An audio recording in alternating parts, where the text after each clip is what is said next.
Hello everyone, आप सभी का एक बार फिर से स्वागत है ऑनलाइन प्रेप में। आज के इस क्लास में हम लोग आर्ट्स ग्रुप यानी कला वर्ग के तीसरे सेट को सॉल्व करेंगे।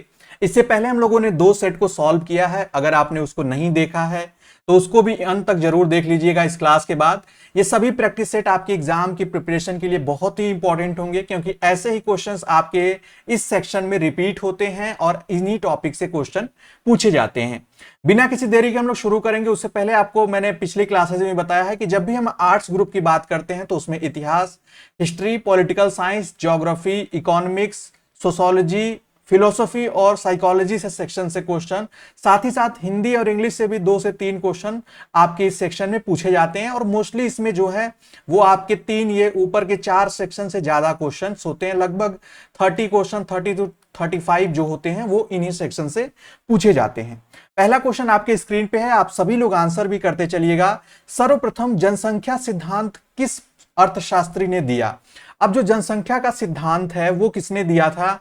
ऑप्शन आपके सामने है, J S Mill, Adam Smith, Malthus या Ricardo. What will be the right answer? जो इसका सही जवाब होगा वो होगा माल्थस, जिनको आप स्क्रीन पे देख पा रहे होंगे इस इमेज के थ्रू। इनका पूरा नाम जो था वो थॉमस रॉबर्ट माल्थस है और इन्होंने ही सबसे पहले जनसंख्या सिद्धांत प्रस्तुत किया था। अगला क्वेश्चन आपके स्क्रीन पे है। उससे पहले आपको बता दें, अगर आपने पेड बैचेस ज्वाइन नहीं किया है और अगर प्रीवियस ईयर क्वेश्चन पेपर बाय नहीं किया है तो आप हमारे ऐप को डाउनलोड करके या वेबसाइट पर विजिट करके आप इन सारी चीजों को देखकर आप बाय कर सकते हैं, परचेज कर सकते हैं, ज्वाइन हो सकते हैं। अगला क्वेश्चन आपके स्क्रीन पे है, WTO वर्ल्ड ट्रेड ऑर्गेनाइजेशन जो है कब अस्तित्व में आया? ये बहुत बार क्वेश्चन रिपीट होता है, इसका हेडक्वार्टर भी पूछा जाता है। आप में से कमेंट करके बताइए आप सभी लोग। इसकी जो स्थापना हुई थी वो कब हुई थी? तो ये 1 जनवरी 1995 को हुई थी। और इससे पहले जो था ये संगठन अस्तित्व में था लेकिन अलग नाम से जाना जाता था। इसका नाम था GATT। इसका फुल फॉर्म है general agreement and tariff and trade के नाम से जाना जाता था, जो कि 1948 में ही स्टैब्लिश हुआ था। और ये 1 जनवरी 1995 को जो है वो WTO के नाम से अस्तित्व में आया। तो राइट आंसर ऑप्शन डी हो जाएगा। अगला क्वेश्चन आपके स्क्रीन पे है, मुद्रास्फीति से बाजार में चीजें क्या हो जाती हैं? जब भी मुद्रास्फीति आती है किसी भी देश की इकोनॉमी में तो वहां पर क्या होती है, चीजें जो है वो महंगी हो जाती हैं, प्राइस जो है हाइक देखने को मिलता है। राइट आंसर ऑप्शन सी होगा। अगला क्वेश्चन आप देखेंगे, ये भी आपका इकोनॉमिक्स से क्वेश्चन है, उत्पत्ति के नियम एवं पैमाने के प्रतिफल का संबंध क्रमशः। एक अच्छे लेवल का क्वेश्चन है, ऐसे भी क्वेश्चन आपसे पूछे जाएंगे। तो ये जो संबंध है वो अल्पकाल और दीर्घकाल से बेसिकली है। तो राइट आंसर ऑप्शन सी हो जाएगा। अगला क्वेश्चन भी इसी से रिलेटेड है, इसी सब्जेक्ट से। कुल उपयोगिता एक बिंदु पर अधिकतम है तो सीमांत उपयोगिता है या क्या होगी? जब भी कुल उपयोगिता एक बिंदु पर अधिकतम होती है एक पॉइंट पर, तो उसमें जो सीमांत उपयोगिता होती है वो क्या हो जाती है?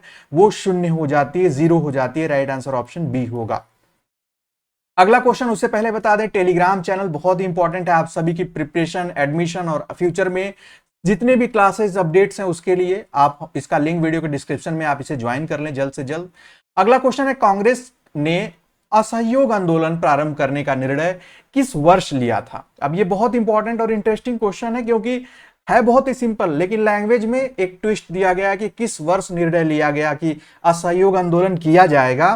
तो बेसिकली ये जब शुरू हुआ उसी से कुछ समय पहले लिया गया।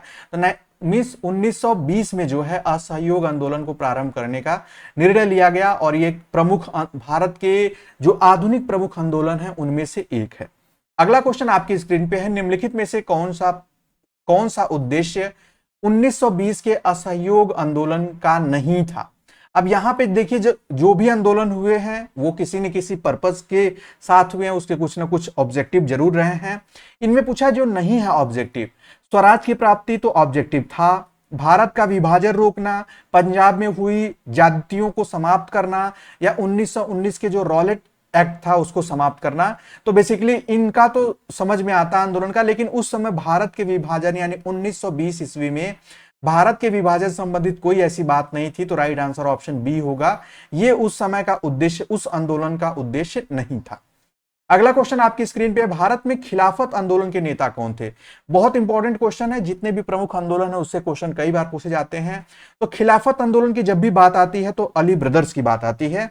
अली ब्रदर्स कौन थे? तो वो थे मौलाना मोहम्मद अली और शौकत अली, जिन्होंने खिलाफत आंदोलन जो है उसकी शुरुआत की थी और बाद में ये असहयोग आंदोलन में सम्मिलित हो गया। खिलाफत का प्रश्न क्या था? तो बेसिकली खिलाफत का प्रश्न जो था वो टर्की के खलीफा का प्रश्न था। उस समय जो टर्की जो है, आज तुर्की जो है देश है, उसमें खलीफा का एक पद होता था और ये मुस्लिम धर्म के लिए और मुस्लिम समुदाय के लिए एक प्रमुख और आप कह सकते हैं आस्थावान या एक जुड़ाव था उससे, जिसकी वजह से और वहां पर अंग्रेजों के द्वारा उन चीजों को हटाया जा रहा था, जिसकी वजह से पूरे मुस्लिम जहां पर भी थे अधिक संख्या में वहां अपने अपने स्तर पर विरोध कर रहे थे। तो यही इनका सबसे प्रमुख प्रश्न था। अगला क्वेश्चन बहुत इंपॉर्टेंट है। निम्नलिखित में से कौन सा कारण था जिसके द्वारा गांधी जी ने खिलाफत के प्रश्न को असहयोग आंदोलन में सम्मिलित करने का निर्णय लिया था? बेसिकली होता यह है कि इस असहयोग आंदोलन में गांधी जी के ये जो जो लोग खिलाफत आंदोलन कर रहे थे उन्हें भी सम्मिलित कर लिया जाता है। तो ये निर्णय इसलिए लिया गया था और गांधी जी ने भी जब देखा और उनको लगा कि अगर इस ऐसा करने से हिंदू मुस्लिम को साथ लाने का एक अवसर है तो क्यों ना इसे स्वर्णिम अवसर को भुनाया जाए और इसका लाभ लिया जाए, या कह सकते हैं कि ये एक अच्छा अवसर है समाज के लिए। तो इस अवसर को ध्यान में रखते हुए सम्मिलित करने का निर्णय लिया गया था। ये एक बहुत अच्छा क्वेश्चन है। जब आप मॉडर्न हिस्ट्री को बहुत अच्छे से पढ़ते हैं तब आप ऐसे क्वेश्चन को इजिली कर पाते हैं। अधिकांश जो ज्वालामुखी हैं पाए जाते हैं, जो वॉल्केनोज हैं, वो मैक्सिमम कहां पाए जाते हैं? और आपको ऑप्शन में महासागर दिए गए हैं। तो इसमें सबसे अधिक जो ज्वालामुखी पाई जाती हैं वो प्रशांत महासागर में पाई जाती हैं। और ये प्रशांत महासागर को इंग्लिश में आप पैसिफिक ओशियन कहते हैं। और या इससे रिलेटेड एक जो आगे रिंग्स ऑफ फायर के नाम से जाना जाता है, रिंग्स ऑफ फायर के नाम से ये क्षेत्र जाने जाते हैं। अगला क्वेश्चन आपके स्क्रीन पे, गल्फ स्ट्रीम पाई जाती है, जो गल्फ जलधारा है वो कहां पाई जाती है? बेसिकली ये बहुत इंपॉर्टेंट क्वेश्चन है। 62 का आंसर करेंगे आप सभी लोग। प्रशांत महासागर में तो बिल्कुल नहीं, हिंद महासागर में नहीं, आर्कटिक या अटलांटिक। तो ये अटलांटिक महासागर में अटलांटिक महासागर के पश्चिमी दिशा में या पश्चिमी किनारों पर देखने को मिलती है। तो राइट आंसर ऑप्शन डी हो जाएगा। अगला क्वेश्चन आपकी स्क्रीन पे है, सामान्यतः प्रवाल उष्णकटिबंधीय सागर के मध्य में पाए जाते हैं। क्या पाए जाते हैं? जो प्रवाल भित्तियां हैं वो उष्णकटिबंधीय सागरों के मध्य में। और यहां पर आपसे देशांतर और आपसे ये डिग्री में पूछा गया है और इसको आप अक्षांश और देशांतर में वैल्यू दी गई है। इसका सही जवाब क्या होगा? एक ज्योग्राफी का एक अच्छा और थोड़ा सा ट्रिकी क्वेश्चन है जो कि फैक्चुअल है। राइट आंसर जो हो जाएगा वो 30 डिग्री उत्तर एवं 30 डिग्री दक्षिण के मध्य में जो है वो ये देखने को मिलता है। Option C. विश्व के सर्वाधिक लवणता वाला सागर है। लवणता का मतलब है जहां पर खारापन जो है, सैलिनिटी सबसे अधिक पाई जाती है, तो वो पाई जाती है डेड सी में, डेड सी यानी मृत सागर में। राइट आंसर ऑप्शन सी हो जाएगा। अगला क्वेश्चन, भाखड़ा नांगल स्थित है। भाखड़ा नांगल बांध कहां स्थित है, यानी किस नदी पर स्थित है? ये क्वेश्चन कई बार पूछा गया है। तो राइट आंसर क्या हो जाएगा? तो वो सतलुज नदी के तट पर स्थित है। राइट आंसर क्या हो जाएगा? यानी इसी के ऊपर है, तट नहीं कहेंगे, यानी इसी पे बांध बना है। राइट आंसर ऑप्शन ए हो जाएगा। अंतरराष्ट्रीय मुद्रा कोष, इंटरनेशनल मॉनेटरी फंड की स्थापना हुई थी, कब हुई थी और किसके? अब यहां पे देखिए डेट नहीं दिया गया है। अब जब आप इस सेक्शन के क्वेश्चन देखेंगे तो वो थोड़े फैक्चुअल ना होकर आपसे थोड़े से उसमें अंडरस्टैंडिंग लेवल के क्वेश्चन होंगे, उसमें आपको सोचना पड़ेगा। अब यहां पर किसके परिणाम स्वरूप हुआ था? अगर सिंपली पूछता है कब हुआ था, तब तो आप डेट लिखते कि 22 जुलाई 1944 को आईएमएफ की स्थापना हुई। लेकिन किसके परिणाम स्वरूप हुई? तो आप देखेंगे व्यापार और प्रशुल्क के सामान्य समझौते के परिणाम स्वरूप बिल्कुल नहीं, यूएनओ के स्थापित होने के परिणाम स्वरूप नहीं, बल्कि बैटन वुड्स जो थे, वुड्स नहीं होगा, वुड्स कॉन्फ्रेंस के परिणाम स्वरूप जो है इसकी स्थापना आईएमएफ की गई थी। राइट आंसर ऑप्शन सी हो जाएगा। अगला क्वेश्चन आपकी स्क्रीन पे है, निम्नलिखित में से कौन विश्व बैंक से संबंधित नहीं है? एग्जाम में इस बात का विशेष ध्यान रखिएगा कहां नहीं लिखा है, और जहां नहीं लिखा है उसको बहुत ही सतर्कता से ऐसे क्वेश्चन को सॉल्व करिएगा। तो देखिए, अंतरराष्ट्रीय वित्त निगम, अंतरराष्ट्रीय विकास संगठन और मुद्रा कोष जो है ये सब इसके संबंधित हैं। लेकिन विश्व व्यापार संगठन जो है, वर्ल्ड ट्रेड ऑर्गेनाइजेशन जो है, ये अलग संस्था है। WTO जो है वो अलग संस्था है, तो राइट आंसर ऑप्शन डी हो जाएगा, क्योंकि यहां पर नहीं पूछा है। अगला क्वेश्चन है, भारत में हरित क्रांति के जनक कौन थे? क्योंकि भारत में और वर्ल्ड में ये दो अलग अलग क्वेश्चन बनते हैं, तो जब भारत में जब भी पूछा जाता है आप सभी लोग टिक करेंगे MS Swaminathan, right answer option C. अगला क्वेश्चन है, भारत में राष्ट्रीय आय का अनुमान किया जाता है या लगाया जाता है किसके द्वारा? राष्ट्रीय आय का जो अनुमान लगाया जाता है, ऑप्शन आप देखेंगे तो केंद्रीय सांख्यिकी संगठन, जिसको सेंट्रल CSSO के नाम से जाना जाता है, CSO के नाम से बेसिकली, और या राष्ट्रीय प्रतिदर्श सर्वेक्षण रिजर्व बैंक द्वारा या वित्त मंत्रालय द्वारा। तो राइट आंसर जो हो जाएगा वो हो जाएगा केंद्रीय सांख्यिकी संगठन यानी सेंट्रल स्टैटिस्टिकल ऑर्गेनाइजेशन जो है CSO, इसके द्वारा किया जाता है, तो राइट आंसर ऑप्शन ए हो जाएगा। अगला क्वेश्चन आपकी स्क्रीन पे है, भारतीय संविधान के कौन से भाग में नीति निर्देशक तत्वों का वर्णन है? अब ये आपका पॉलिटी से क्वेश्चन है, 70 का राइट आंसर क्या हो जाएगा? बहुत ही इजी क्वेश्चन है। जब भी आपसे पूछा जाए कि नीति निर्देशक तत्व, तो वो हो जाएगा भाग 4 या चौथे भाग से। अगर अनुच्छेद पूछा जाए तो आप इजिली इसको कह सकते हैं 36 से 51 में जो है इससे संबंधित जो अनुच्छेद है वो दिए गए हैं हमारे भारतीय संविधान में। अगला क्वेश्चन आपके स्क्रीन पे है, भारतीय संविधान में स्वतंत्रता का अधिकार निम्न में से किस अनुच्छेद में वर्णित किया गया है? तो जो स्वतंत्रता का अधिकार है और right to liberty, right to freedom, वो जो दिया गया है वो आर्टिकल 19 में दिया गया, अनुच्छेद 19 में, तो राइट आंसर ऑप्शन बी हो जाएगा। अगला क्वेश्चन, संविधान के किस संशोधन द्वारा नागरिकों के मौलिक कर्तव्यों को जोड़े गए थे? आपको बताते चले, आप जानते भी होंगे, जो मौलिक कर्तव्य थे, फंडामेंटल ड्यूटीज थी, वो मूल संविधान में नहीं थे, इनको बाद में जोड़ा गया। कब जोड़ा गया और किस संविधान संशोधन के द्वारा जोड़ा गया? तो ये जोड़ा गया था 42वें संशोधन के द्वारा 1976 में। एग्जाम में क्वेश्चन ये कई बार पूछा गया है कि किसकी सिफारिश पर जोड़ा गया था? तो सवर्ण सिंह कमेटी की सिफारिश पर जोड़ा गया था। किसकी सरकार थी? तो इंदिरा गांधी की सरकार थी। ऐसे क्वेश्चंस आपके एडिशनल पूछे जाते हैं। मौलिक कर्तव्यों की संख्या कितनी थी? तो 11 थी। तो ये 11 है वर्तमान में, जो कि बाद में एक जोड़ा गया। तो इस तरीके से आपके इस टाइप से क्वेश्चन बहुत बार बने हैं। राइट आंसर ऑप्शन ए हो जाएगा। अगला क्वेश्चन है, भारतीय संविधान का निर्माण निम्नलिखित में से किसने किया? अब जो संविधान का निर्माण की प्रक्रिया है और निर्माण करने जो किया गया है वो संविधान सभा के द्वारा किया गया है, कॉन्स्टिट्यूएंट असेंबली के द्वारा, और उसके सभी सदस्यों का इसमें योगदान है। 73 का right answer option B. Bharat का संविधान बनने में समय कितना लगा है? बहुत ही इजी इंपॉर्टेंट क्वेश्चन है जब भी बात की जाए। हाँ, यहाँ पे 73 में अब संविधान सभा की पहली बैठक पूछा जाता है। पहली बैठक, तो जब भी पहली बैठक की बात आएगी तो 9 दिसंबर आप नोट करेंगे 1946 को फर्स्ट जो है सिटिंग हुई थी, और ये पहली बैठक से एग्जाम में कई बार क्वेश्चन पूछा जाता है। और जो अस्थायी अध्यक्ष चुने गए थे वो 11 दिसंबर को चुने गए थे। ये एक फैक्ट आप नोट कर सकते हैं। भारत का संविधान बनने में जो कुल समय लगा था वो 2 वर्ष 11 माह 18 दिन लगा था। और ये आपसे एग्जाम में फैक्चुअली कभी कभार क्वेश्चन पूछे जा सकते हैं, उम्मीद ऐसी रहती है।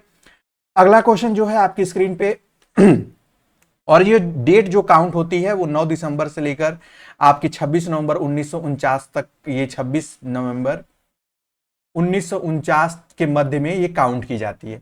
अगला क्वेश्चन आपके स्क्रीन पे, सन 1909 के एक्ट को दूसरे किस नाम से पुकारा जाता है? जो गवर्नमेंट ऑफ इंडिया एक्ट था 1909 का, उसे मार्ले मिंटो सुधार के नाम से जाना जाता है, क्योंकि इन दो व्यक्तियों के रिकमेंडेशन पे वो आया, मार्ले और मिंटो, इसलिए उनके नाम से जाना जाता है। तो 75 का राइट आंसर जो हो जाएगा वो ऑप्शन बी हो जाएगा। अगला क्वेश्चन है, सर्वाधिकारवाद जो है सर्वाधिकारवाद में व्यक्ति की अपेक्षा निम्नलिखित में से किसे अधिक महत्व दिया जाता है? सर्वाधिकारवाद में क्या होता है कि सारे अधिकार जो होते हैं वो राज्यों के पास हो जाते हैं, लोगों के पास कम होते हैं। तो यहां पर जो सबसे व्यक्ति की अपेक्षा जो है राज्यों को जो है अधिक महत्व दिया जाता है, न कि व्यक्ति के अधिकारों का दिया जाता है। तो राइट आंसर ऑप्शन सी। ये क्वेश्चन है आपका पॉलिटिकल साइंस से। अगला क्वेश्चन है, सामाजिक आर्थिक उपबंधों का वर्णन भारतीय संविधान के निम्न में से किस शीर्षक में मिलता है? अब ये किस शीर्षक में मिलता है, बेसिकली यानी टाइटल से पूछा गया एक अच्छा क्वेश्चन है। तो ये मिलता है आपका नीति निर्देशक तत्वों के में, जो सामाजिक आर्थिक उपबंधों का वर्णन जो है वो हमें ऑप्शन यहां पे इसका जो हो जाएगा नीति निर्देशक तो तत्व DPSP, right answer option B हो जाएगा। अगला क्वेश्चन है सामाजिक न्याय की अवधारणा पर निम्न में से कौन बल देते हैं, यानी कौन विचारधारा जो है वो सामाजिक न्याय की जो सोशल जस्टिस है उसकी बात करते हैं। मार्क्सवादी, उदारवादी, व्यक्तिवादी या बहुलवादी। तो देखिए व्यक्तिवादी तो है नहीं, उदारवादी नहीं, सबसे अधिक जो है क्लास स्ट्रगल और सोशल जस्टिस की बात जो है मार्क्सिस्ट यानी मार्क्सवादी करते हैं। राइट आंसर ऑप्शन ए हो जाएगा। अगला क्वेश्चन आपकी स्क्रीन पे है कानून उच्चतर द्वारा निम्नतर को दिया गया आदेश है। ये बहुत ही इंपॉर्टेंट कोटेशन है, एक परिभाषा है बेसिकली कानून की, और ये किसने दी है, पॉलिटिकल साइंस ये क्वेश्चन है। तो ये क्वेश्चन, ये आपसे क्वेश्चन ये कई बार रिपीट हुआ इसलिए काफी इंपॉर्टेंट हो जाता है।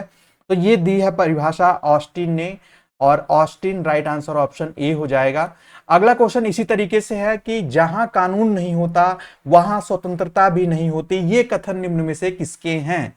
तो 80 का जो राइट आंसर हो जाएगा, आप सभी लोग गेस कर सकते हैं, और ये बात कही गई है लॉक के द्वारा, John Locke. Option A will be the right answer.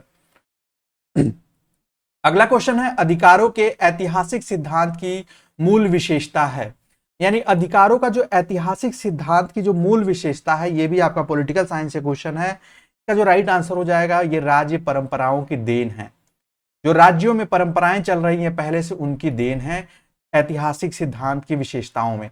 कानून संप्रभु का आदेश है, ये निम्न में से किसने कहा है, यानी ये लाइन या ये कोटेशन किसकी है कि कानून जो होता है, अभी ऊपर हमने कानून से संबंधित देखा, ऑस्टिन ने बात कही थी, तो ऑस्टिन इसके भी जो हो जाएंगे, ये ऑस्टिन द्वारा कहा गया है। ये एक बहुत ही प्रमुख राजनीतिक विचारक है।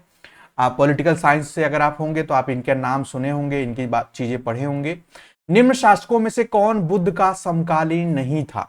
अब देखिए जब गौतम बुद्ध के समकालीन की बात की जाएगी, यानी गौतम बुद्ध के समय के जो शासक हैं उसमें बिंबिसार, कालाशोक, अजातशत्रु आते हैं, लेकिन समुद्रगुप्त जो है ये उनके समकालीन नहीं है। राइट आंसर नहीं है पूछा है तो ऑप्शन डी हो जाएगा।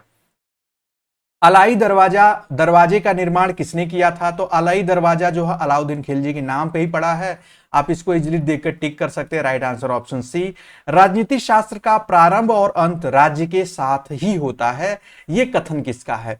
अब ये पॉलिटिकल साइंस की एक बहुत ही इंपॉर्टेंट डेफिनेशन है, और ये किसने कहा है, एग्जाम में इससे क्वेश्चन कई बार पूछा गया है। तो ये गार्नर जो है, गार्नर की डेफिनेशन ही ये है कि राजनीति शास्त्र जो है उसका प्रारंभ ही, यानी उसका काम ही है उसके प्रारंभ से अंत तक की बातें करना, और राज्य से, और यहां पर ये कोटेशन आप टिक करेंगे। राइट आंसर ऑप्शन सी।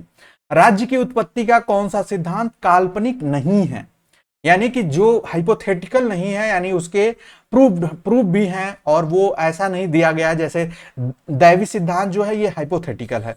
लेकिन 86 का आप इजीली आंसर कर पाएंगे ऐतिहासिक सिद्धांत, यानी जो इतिहास की गतिविधियों पर, इतिहास की घटनाओं पर जो सिद्धांत हमें दिखते हैं वो, या इतिहास की घटनाएं जो दिखती हैं उस पर आधारित जो सिद्धांत है वो काल्पनिक नहीं है, बाकी सारे काल्पनिक है। यानी हर अलग अलग विचारक ने अपनी अपनी जो सोच है या अपने थॉट्स इस पर दिए हैं।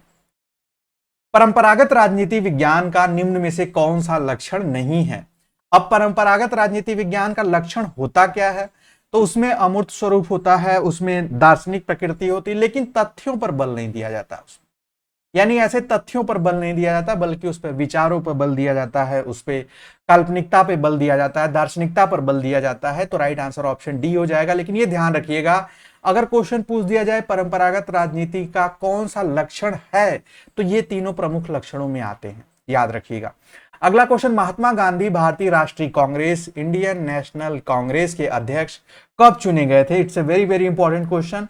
और महात्मा गांधी कब चुने गए, आप डेट बताएंगे, और कहां यह अधिवेशन हुआ था ये भी आप कमेंट में हमें बताएं। बहुत इंपॉर्टेंट क्वेश्चन है, सन 1921, 24, 31 या 38 में। राइट आंसर क्या हो जाएगा, तो ये हो जाएगा सन 1924 में। और ये अधिवेशन जो है दिसंबर महीने में हुआ, और गांधी जी ने जिस अधिवेशन में अध्यक्षता की थी वो हुआ था बेलगांव में। ये भी बहुत इंपॉर्टेंट है, इसको भी आप सभी लोग याद रखेंगे। बेलगांव अधिवेशन में इन्होंने अध्यक्षता की थी, और ये कांग्रेस का 39वां अधिवेशन था। ये भी फैक्ट आप नोट कर लीजिएगा।